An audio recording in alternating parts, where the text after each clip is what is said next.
அனைவருக்கும் வணக்கம். Welcome to Pragan Prarthana channel. இன்றைக்கி நம்ம என்ன பார்க்க போகிறோம்னா, மகா சிவராத்திரிக்கு பாப்பாவோட டான்ஸ் ப்ரோக்ராம் இருக்குது. அவங்களோட கிளாசிக்கல் டான்ஸ் கிளாஸில் ஒரு ப்ரோக்ராம் அரேஞ்ச் பண்ணி வச்சுருக்காங்க. அதுக்காக ஜுவல் செட் வாங்கிட்டு போகலாம் அப்படிங்கிறதுனால தான் நான் கடைக்கு போயிருந்தேன். அந்த வீடியோ தான் நான் இன்றைக்கி ஷேர் பண்ணியிருக்கேன்.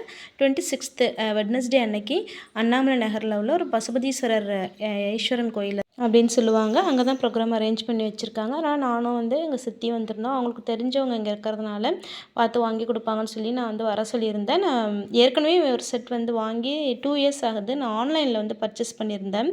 அது என்னாச்சுன்னு பார்த்தீங்கன்னா 2 இயர்ஸாக பாப்பா யூஸ் பண்ணிட்டாங்க.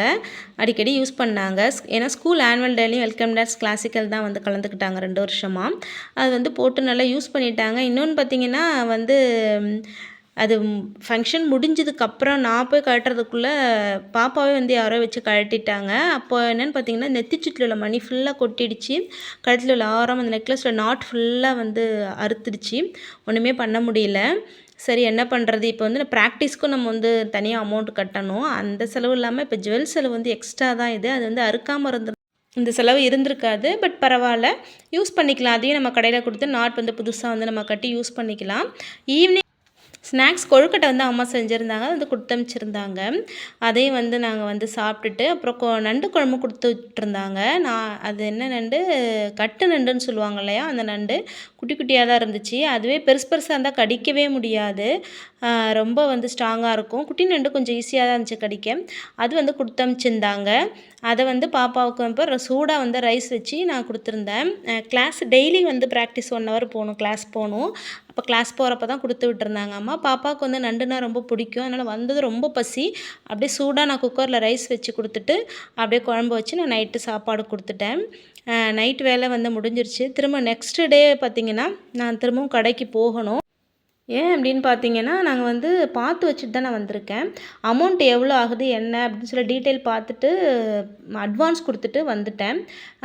திரும்ப நான் இன்றைக்கி போயிட்டு தான் பேலன்ஸ் அமௌண்ட் நான் கட்டிட்டு நான் நகையை வாங்கிட்டு வரணும். அதனால் காலையிலே பசங்க அவங்க அப்பா எல்லாமே ஸ்கூல் கிளம்பி போயிட்டாங்க.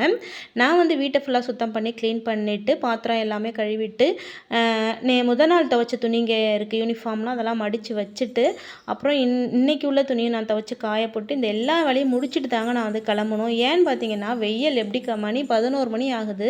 ஆனால் வெயில் எப்படி இருக்குது பாருங்கள். நான் கொஞ்சம் தூரம் வீட்டிலேருந்து நடந்து பஸ் ஸ்டாப்புக்கு போயிட்டு அங்கே பஸ் ஏறி தான் நான் டவுனுக்கு போகணும்.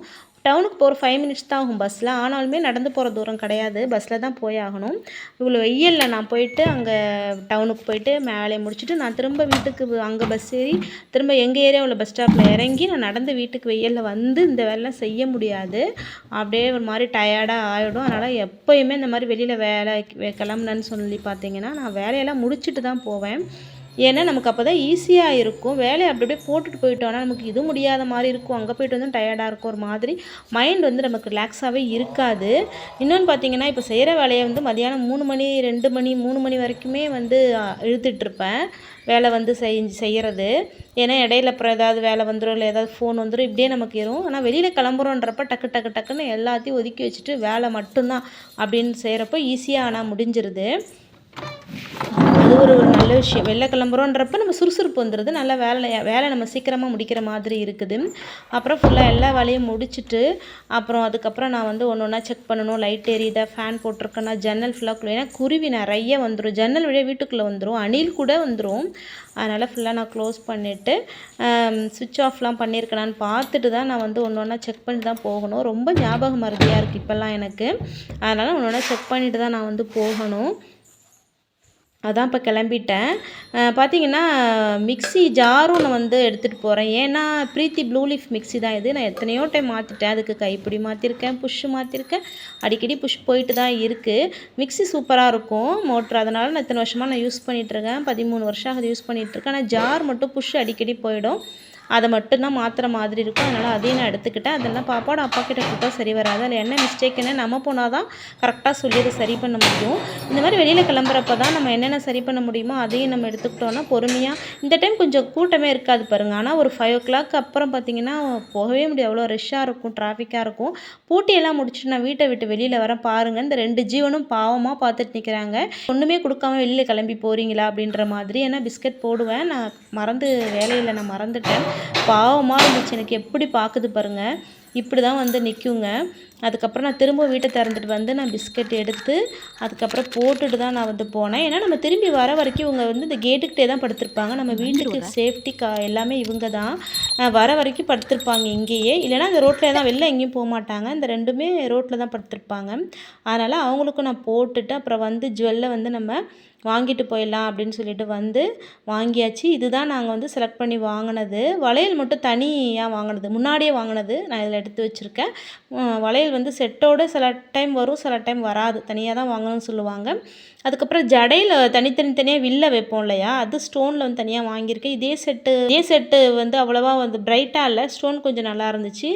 தனி பாக்ஸில் வச்சுருக்கேன் பாருங்கள். அது ஜடையில் வைக்கிறது, அதுவும் தனியாக வாங்கினது, செட்டோடு இருக்கிறது கிடையாது. அப்புறம் பூவும் தனியாக வாங்கினது தான். இந்த 2 பூ ஒன்றோட ஒன்று கயிறு போட்டு கட்டிடணும். நாளைக்கு வந்து பாப்பாவோட டான்ஸ் ப்ரோக்ராம் வந்து இருக்குது. அதோட இது கிளிப் வந்து இதில் கொஞ்சமாக நான் ஆட் பண்ணியிருக்கேன். ஏன்னா நாளைக்கு வந்து பாப்பாவோட டான்ஸ் வீடியோ தான் நான் ஷேர் பண்ணுவேன். அப்போது வந்து நீங்கள் பார்க்கணுன்னு சொன்னால் நீங்கள் சப்ஸ்கிரைப் பண்ணி வச்சுக்கோங்க வீடியோவை. அதை பக்கத்தில் உள்ள பெல்லையும் கிளிக் பண்ணி வச்சுக்கிட்டிங்கன்னா ஆல் அப்படிங்கிற ஆப்ஷன் வரும். அதையும் கிளிக் பண்ணிக்கிட்டிங்கன்னா கரெக்டாக நோட்டிஃபிகேஷன் உங்களுக்கு வந்துடும். அப்படியே மறக்காமல் இந்த வீடியோவும் ஒரு லைக் பண்ணிவிட்டு போயிடுங்க. ஜுவல்ஸ் எல்லாம் உங்களுக்கு பிடிச்சிருந்ததா எப்படி இருந்துன்னு சொல்லிவிட்டு எனக்கு கமெண்ட்டில் கண்டிப்பாக சொல்லுங்கள். Thank you friends.